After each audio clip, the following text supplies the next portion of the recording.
morning, everybody. It's almost time for a wonderful show that we have planned for you tonight. So call some friends, tell them to get on Facebook. I've got this handsome man that we're going to talk to tonight and share some wonderful tools. You've got about 2 minutes, so please tag someone. Tell them to get on My Political Faith with Dr. T. Lynn Smith.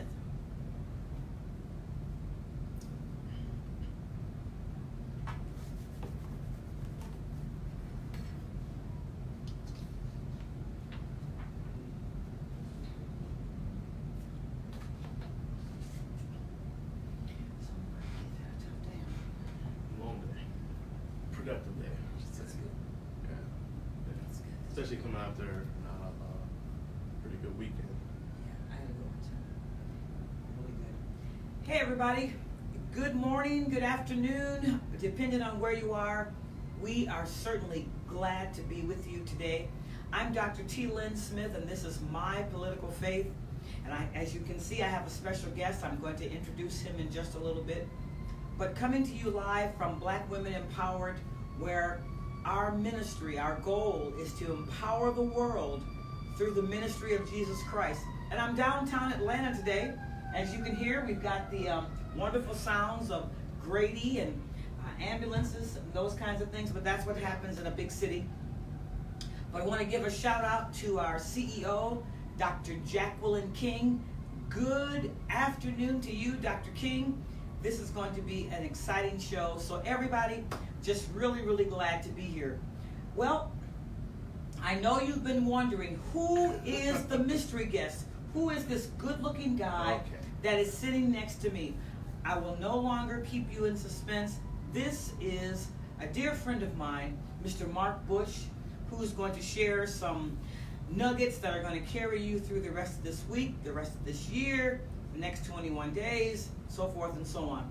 So, My Political Faith. Mark, tell the world who Mark Bush is. All right, who I am.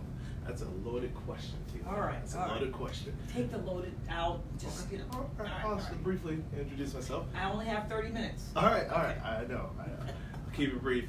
Mark Bush, I hail from the great city of Chicago, Illinois. Chicago in the house! Yes, all day. Yeah.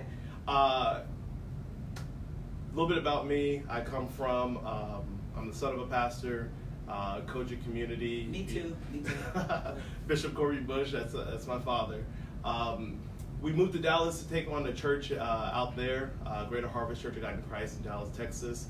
I then joined the Air Force at the age of 21. I was in the Air Force for about 11 and a half years. Thank you very much. About 11 and a half years as a military working dog handler. Dog handler? A dog handler. So my job was to look for explosives. I did 3 tours to Iraq, a tour in Kuwait. I've lived in Colorado, Las Vegas, was stationed out there. Korea, I lived in Korea for a year. Ended my career in South Dakota, and then I came into the home care career field. So now I work sorry, I'll back up a little bit. So I was the director of operations and then the CEO of a home care agency where we provide in-home care for seniors and individuals with disabilities. It's a great company. We'll tell you more about that next time. And so now I've started my own company where I consult with several agencies around the city of Atlanta on better business practices. So we're an outsourced company for marketing operations and billing in the home care arena. Excellent. Yeah. Well, I was really happy to have Mark with us this week because he's done a number of things outside of what he already shared. But Mark, there seems to be this prevailing attitude that will do. People just seem like, in their business, in their homes, in schools, even in ministry, everything is kind of mediocre. Yeah. I mean, have you found that to be the prevailing attitude of this generation? Absolutely. We deal with an era, or we're at a element in society where we're just going through day to day. We've gotten on social media. Social media has pushed us further away. We can watch from a distance. We're losing social skills. We're losing a lot of interactive skills. And for me, T-Lynn, and I know you know this because you know me, every achievement, every accomplishment, everything that I've been able to do has primarily been because of being intentional about everything I do. To the point where I've been even dubbed Mr. Intentional. You have been? In our relationships, are we being intentional? At work, are we being intentional? Are we just getting by? Now, before you go on, Mark, when you talk about being intentional, give me a little more backdrop on that. What do you mean by being intentional? Because I'm sure there's someone out there saying, what does he mean by being intentional? She just talked about, we live in a mediocre society, people are pretty mediocre, so now we're pushing this intentional thing. Tell our audience a little more about this whole intentional vibe and how it came to be in your life. Okay, so let's back up and start how it became a part of my life. When I was younger, I dealt with depression. I dealt with just low points, just personally inside. No one had any reasons. I didn't have anybody. No, a lot of people didn't have anything to do with how I was feeling and how I felt. However, it still was in me. Depression, being down and out, things like that. And I realized that I think I was about 14, 15 years old. I remember thinking that I'm lacking purpose. So being intentional allows us to bring purpose into our life, and we only receive purpose when we're being intentional about the people that we are impacting and inspiring on a day-to-day basis. Okay. So if we intentionally know that we deal with things or we have problems with certain things, then the way to go after it is going after the way you solve it. So being intentional about making an impact on people have always paid me back in the feeling of purpose. What happens in that intentionality is you constantly are performing in a manner of getting to your next level. So if I want to inspire somebody, how can I inspire somebody if I'm not doing what I'm trying to inspire them to do? So here I am. I'm 36, 37 this year, single. The biggest thing for me though is at 36 years old and 0 degrees whatsoever. I don't have an associate's, I don't have a bachelor's, I don't have a master's. I still run an organization where I employ 5 individuals, as well as I work with several business owners around the city to help them to do business better because of my fortitude to be intentional about being impactful to other people. There's a lot of people I know that don't have the abilities to go to college, the abilities to, grades. I was terrible. I think there was one grade that I had a report card without a DRF on it, and I was 3rd and 4th grade. Shout out to Miss Collins, my 3rd and 4th grade teacher. She's awesome. Collins, yes. So there's a lot of people that don't think they have the grades, the academics, the finances for it. But I don't think that should be something that should limit them from being able to go forward. And it's not a shot at degrees or anything else like that. Right. But there's a lot of people that can't or feel like they can't be successful if they don't have those things or credentials behind their names. All right, so let me double click on this for a minute. So here you are, in whatever grade that you were in or whatever period of life you were in, you were depressed, had some self-esteem issues. And you said, all right, I know I've got to go from point A to point B, but I know that I have purpose. So how do I get purpose while getting to point B? Okay. Yeah. All right. Yeah. Okay. Sometimes when I think about those moments, or even when I come back into those moments, we have to understand that we can see ourselves 2 different ways. Are you a victor of a situation, or are you a victim of a situation? Okay. The approach we take to how we view ourselves has to be intentional as well. Okay, that's good. So you're saying I have to intentionally decide that I'm going to view myself as someone that is beautiful. You are. Thanks, Mark. Smart. Okay, I got that. Yeah, sure. Willing to help others. Yeah. All right, so basically, I have to first decide what I want to look like, or what I should look like. Exactly. But what if what I think I should look like has been, society has said, what you look like is horrible. Yeah. So help me, Mark. I love it. That's a really good setup to my next point is when we think about the intentional mindset, we got to understand that only we can validate ourselves. Say that again. Only we can validate ourselves. So no one else can validate No. me. If I think, okay, I know some people that think they are all that, Yeah. but they really think they are. Yeah. And so because they think they are, then they portray that they are. Mhm. So I have to validate myself first. Yeah. Everybody out there, this is a key concept in Mark's book. He's going to talk to you about that in just a moment. We have to first validate ourselves. We have to first see ourselves as someone lovable, Yeah. as someone successful, as someone that can give to others. So we have to validate ourselves first. But let me just make sure that this is clear too. Yes. Is while we validate ourselves, and we also have to make sure that we're not always seeking validation from other people from the outside. Seeking validation is never the right mindset to have. However, it's not to say that we shouldn't care about what people think about us. But don't set out to seek it. In other words, don't be like, okay, I gave you some water. What do you think about the fact that I gave you some water? Exactly. Is this good, Mark? Exactly. Is this good? Yeah. Okay. But when I say we should also care about what people think about us, I'm talking about, are we offending people and not knowing that we're offending them? How we come off is a part of our reputation and how we're viewed. So while you don't need validation to be who you are, you do want clarification that you're not putting off something you're not trying to put off. That's really good, that we don't offend people unknowingly by the way we act, by the way we portray ourselves. And that's really something, that's actually something that I really have to work on because, all right, my overall personality is, to the point, cut dry. There is gray, but most of the time it's black and white. Mm-hmm. And so for a lot of people, me just seeing things black and white, that's offensive to them. Yeah. That it's like, well, Lynn, there's got to be something in the middle. Yeah. But I don't always track that. So let me double tap your words. Let me double tap on that. Double click. Yes, Sorry, yes, yeah. double click on that.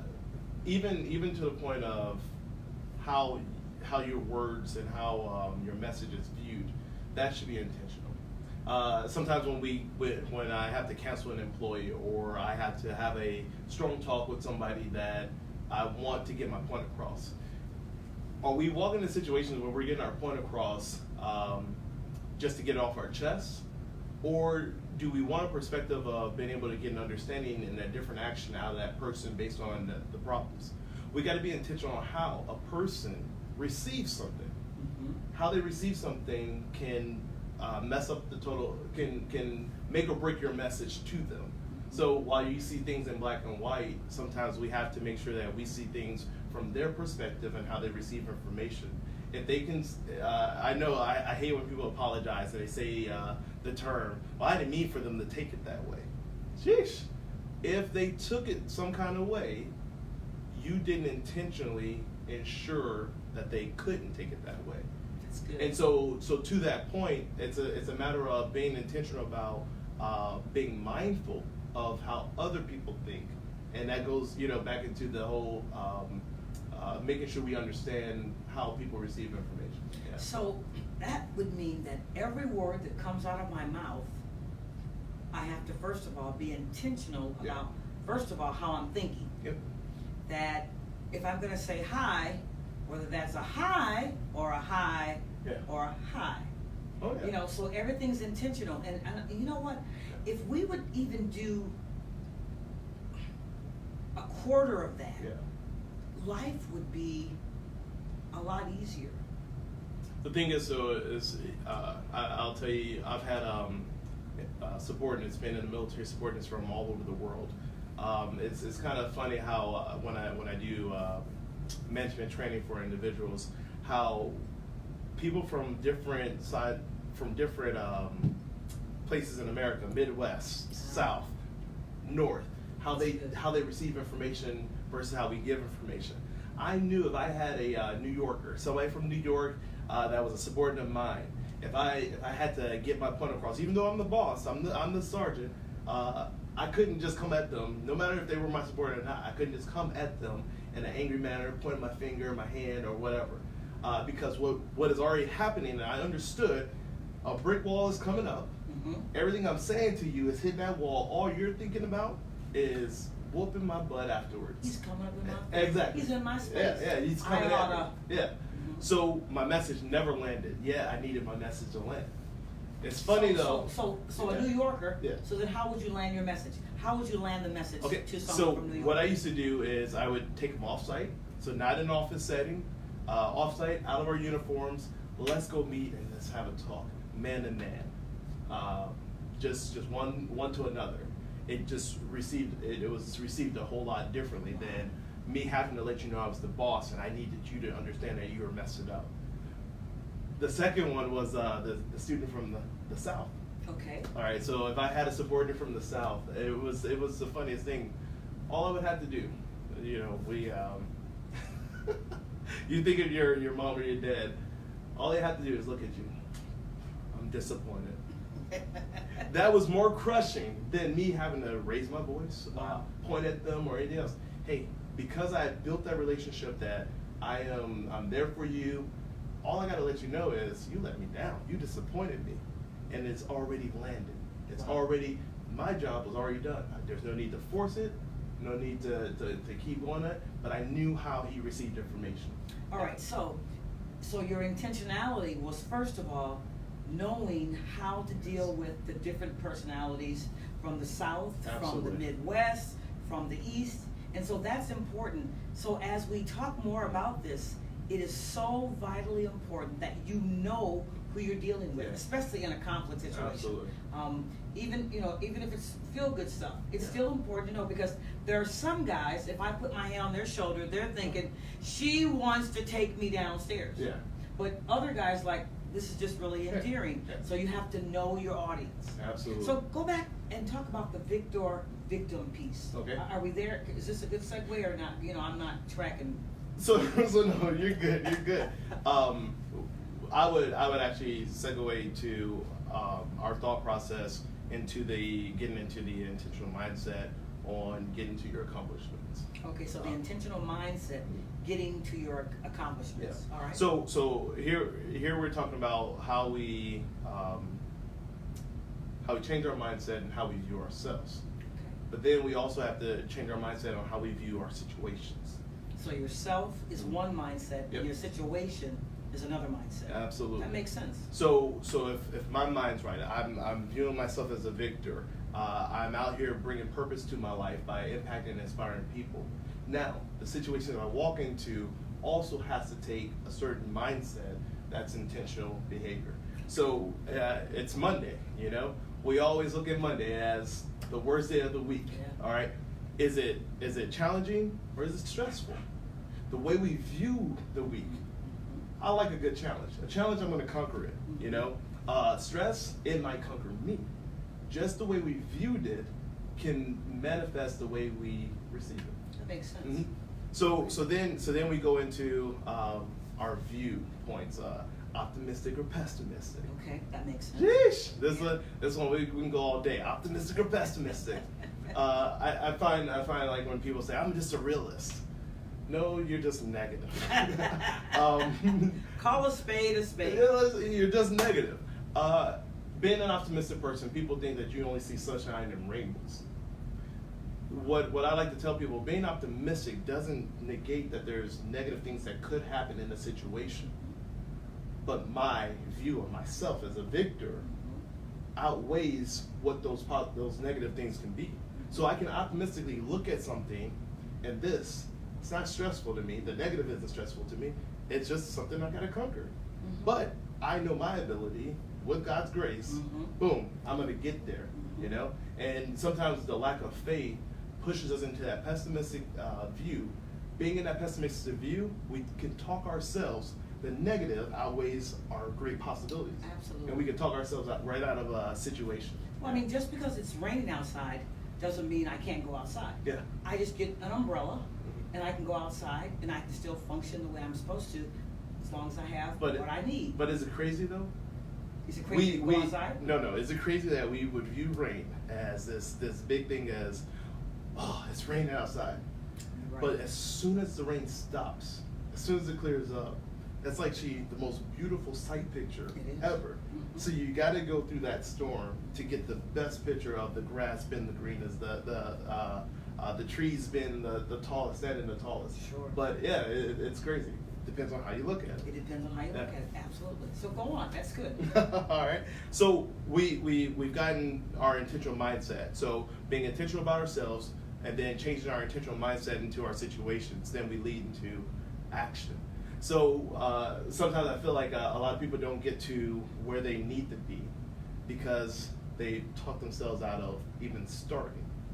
All right. I tell people it's kind of funny because I used to live in Colorado, the Rocky Mountains, and with the Rocky Mountains, you have to come from the bottom to the top. All right, you're climbing. It's a long way to the top, but we live in a day and age that we want to see the view right away. Mm-hmm. Right, we want to see the view right away. Right. But it's a matter of being able to. You can't enjoy that view if you didn't go through to get there. If you didn't start to get there, falling, tripping, getting scratched, running out of food, getting that Charlie horse. It's all a part of that experience so that once you get to that top of that mountain, you can look out and you can literally say, wow. Yeah, because if you don't go through the process, then when you get to the end, you haven't really achieved anything because it was given to you. And I think too often we want everything to be given to us. And so therefore, when we get to the end, we don't appreciate it, number one, and then we can't fulfill our purpose because, you know, it was given to me. Yeah. I didn't work for it. I didn't go through the process. That's good. Yeah. That's great. So we go from, how do we start with our action? It literally starts with how we intentionally wake up. Okay, so how I wake up. So I can either wake up and say, oh my God, it's 6:05, I gotta get up, gotta go to work. Or, oh my God, it's 6:05, I've got 5 things on my to-do list, and I'm gonna get them all done before 10 o'clock. First off, that is a random number. At 6:05, you wake up. That's my time. That's interesting. 6:05, not 6 o'clock or 6:30. Well, let me tell you why. Yeah. I find that if I don't sleep past 6, I'm tired, no matter what time I go to bed. At least you But know there's that. something about once I get past 6 o'clock, Yeah. 6:05, it's like, wow. If I wake up at 5:58, I feel differently than I'm being intentional about when I get You up. intentionally know yourself. Yes. So here we are. I find that there's people out there, and if you're one of those, just let me know. You set 5 alarms, 5 minutes apart from each other. Got one hand raised. That is. I remember I was somewhere and someone's alarm did that. And I was like, "What in the world? Like, how is that?" That would drive me nuts. And then you're gonna fall back asleep for another 5 minutes, knowing it's about to go off in 5 minutes. Weird to me. But here's what I'll say is, if you hit that snooze button, if you go for another 5, go for another 10, go for another 15, and then you're up at 20 minutes past the time you knew you needed to be up. We've started our day off fighting the day. Absolutely. We started our day off fighting the day. We fight the day, then that pushes us back to what now we're rushing. Mm-hmm. What we were supposed to do didn't happen because now we're 20 minutes lag. That's good. Couldn't get my hair done. This is hard to maintain right here, ladies and gentlemen. This is literally a shaving every 2 days process here. All right, the way I come out after not shaving, that could set the tone for how I feel about myself. Absolutely. How I feel about myself can set the tone for how I come into my office. Yes. How I come into my office can affect my team and how they operate for the rest of the day. Yes. All because I didn't wake up when I was supposed to wake up. That's good. It's crazy. So here's the trick. This is what I did too. So for the last 3 to 4 years, I have not waken up to an alarm clock. I'm super excited to get up and then I absolutely hate the sound of the alarm clock. So, but I'm actually really excited to get my day started, and I'm up and I move, but here's how I got there. I used to be one of those habitual breaker. So the biggest thing for me was I would have to count to 3. Count to 3, my feet had to touch the ground. So when my alarm clock went off, I I would say 1, 2, 3. On 3, feet has to hit the ground. Once the feet hit the ground, I'm moving. When we intentionally know what our bodies need and what we need to do to get to the next level and to get to the next step, our bodies actually fall in line with it. That makes sense. Yeah, and it's crazy. I've never been late. It doesn't matter how early or how late I need to get up. I can get up on time all the time. Yeah. That's good. Yeah. So it starts with how we wake up. It starts our day.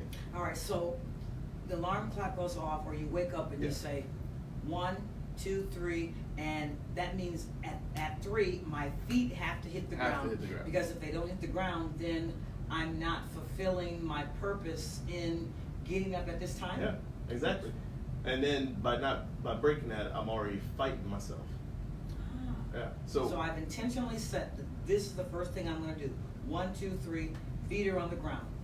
The day starts. Then do I stand up? Or I'm out. Yeah, I'm ready. Oh, I'm ready to start moving. Yeah. Wow. Yeah. I might try that. Let me know how that works out for you. So we started our day. A lot of times when we talk about action, people start their day and then all of a sudden problems happen. When I have employees or a team or even myself, I expect people to be not problem solvers. I don't like I don't like problem identifiers. Okay. People that always like to identify the problems of the day or the problems at work or problems with the system. I like solutions to those problems. Okay. What if I identified a problem, but then I also identified the solution to that problem, and then I brought that to my boss or to whoever to get it fixed. So if we encounter problems, we got to know there's a solution to it. Absolutely. All right, so that's a part of the action. That's a part of not being pessimistic but optimistic. I can identify it, but I can also fix it. All right. That's good. But then we always need. I like to call it my BOD. BOD. My board of directors. Okay. All right. So we have board of directors for companies. Why? Because these are individuals who have been doing what we want to be doing, or are influential in their career fields to be able to guide us, right? Right. Yeah. Why don't we do that with our own lives? Makes sense. All right. So my board of directors are not individuals that are my peers. Peers are different.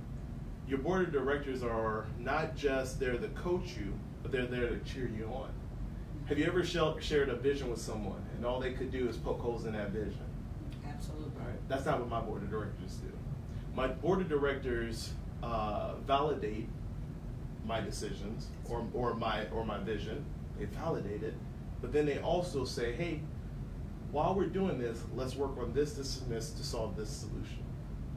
How'd you come up with your board of directors, or how did you find them? What was the criteria, or what made you say this person would be a good person for my board of directors? So first off, there's no applications for it. You don't just walk up to people and say, hey, would you like to be on my board? Would you like to be my mentor? No, these are organic relationships from people you respect and trust with things. And there are certain board of directors I go to directly one-on-one, and then there are certain board of directors I go to collectively. Okay. All right, to see what they think about this and the other. But these are organic relationships for people you trust and respect, people that can hear you, and then they can help you. All right, those are your mentors. Essentially, your board of directors are your mentors. I like the BOD. All right. That's good. So we have our routine by waking up on time. We have our work ethic by coming up with solutions. And then we have our mentors in life. Our intentional mindset with our action gets us to our full accomplishment. Before we close, and we can go a little over tonight. Oh, yeah. Because I'd like for us to issue a challenge to everyone that's watching. Mm. So I don't know what challenge you want to have them do. While you're thinking about that, Mark has a book called Hashtag Live Intentionally. #Live Intentionally. And it's a 21-day. I'll let you talk about that. All right, so there's actually 2 of them. You can find it on Amazon.com. I can put the link in the below. So Hashtag Live Intentionally. It's a book that I created for individuals to have a tool to help them with what I'm talking about here today. So there's a student version for 3rd grade to high schoolers they can do during the school semester. I know school's back, but it's a 26-week challenge for them. Let them get acclimated to school, and then they can start doing this challenge. In this book, what we've done is created a way for students to be able to be intentional with their lives, who they meet in school, what they learn about those individuals, how they appreciate their teachers, their principals, the janitor, all right, their community. What it is sometimes we go out and we do things, but on those days that we're feeling down and out, maybe we need to reflect on that. Maybe we can bring purpose by reading about what we've already done. So what they can do in the book is they can journal about how they impacted those individuals. So maybe at week 14 they're having a bad day, they can come through and they can see how they impacted other people's lives. And so that's the brunt of this book. And then there's a 52-week challenge for adults to do in their lives. Just one challenge a week to impact and inspire other people and watch the purpose it brings back into your life. So now, I'd like for us to challenge our audience to do that. Okay. So what you're saying is they have to find someone, not necessarily someone that they know or they have daily contact with.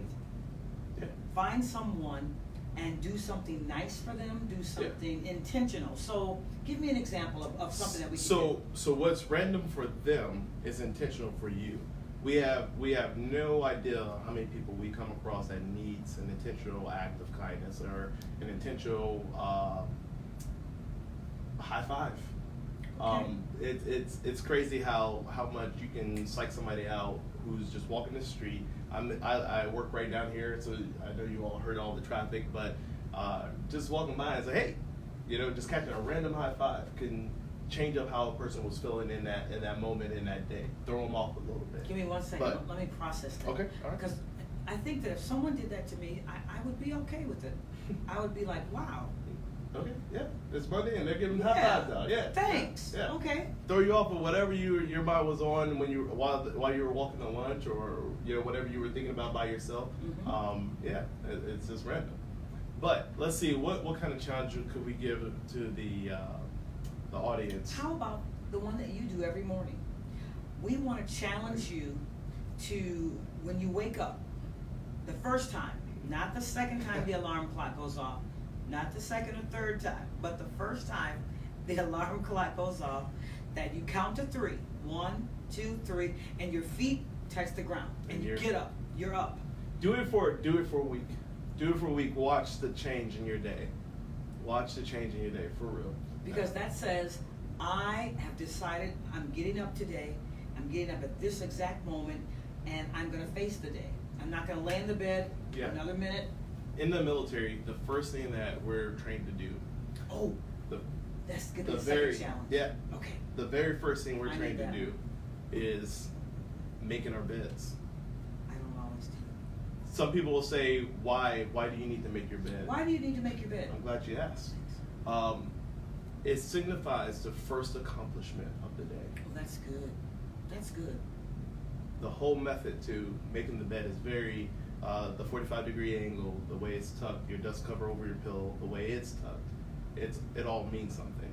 And it's the first accomplishment before stepping off and starting your day. That's good. If I think of it like that, I've made one accomplishment today already. Does brushing my teeth count? We should just do that. I'm glad you did today. Thank you. I'm glad I did too. Okay, but that's good. So we're actually going to issue 2 challenges. Okay, I like Number 1, you're going to count to 3 and get out the bed. Feet are going to hit the ground. Number 2, once your feet hit the ground, you're going to make your bed. Now, if you already make your bed, then what can they do to add to theirs if they're already bed makers? Oh, you're good. Not bed wetters, but bed makers. Where that came from. Anyway. Clean the room? I don't know. I'm not trying to clean Okay, the room. we won't put too much on it. Yeah, let's just start. Yeah. And so what I'd like for you to do, everybody, that's listening, I want you to hit me up on T. Lynn Smith. That's my Facebook. Or, and you don't.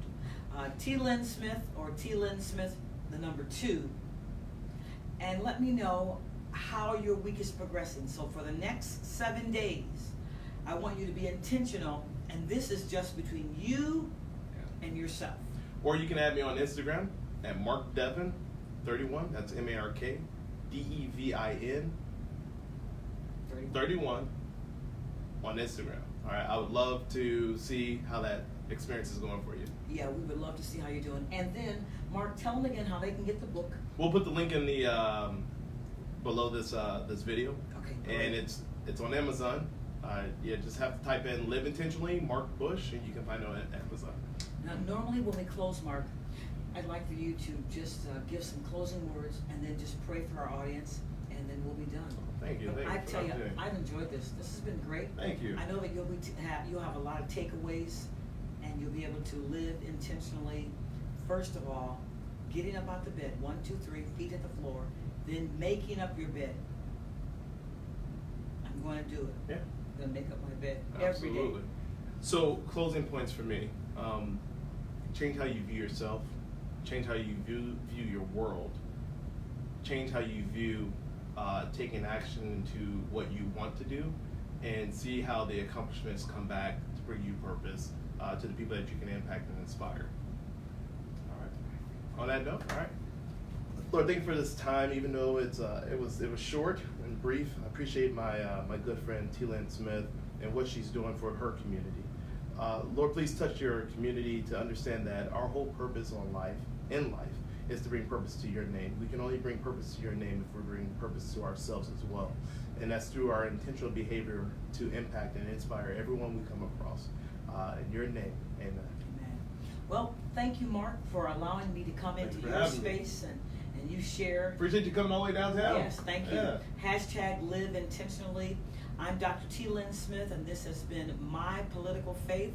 I look forward to meeting you again on the first Monday of next month. So it's every first and third Monday at 6 p.m. We look forward to seeing you the next time. Everybody, have a wonderful day, and don't forget, live intentionally, because that's what God wants you to do. Thanks. Thank Thanks, you. Mark.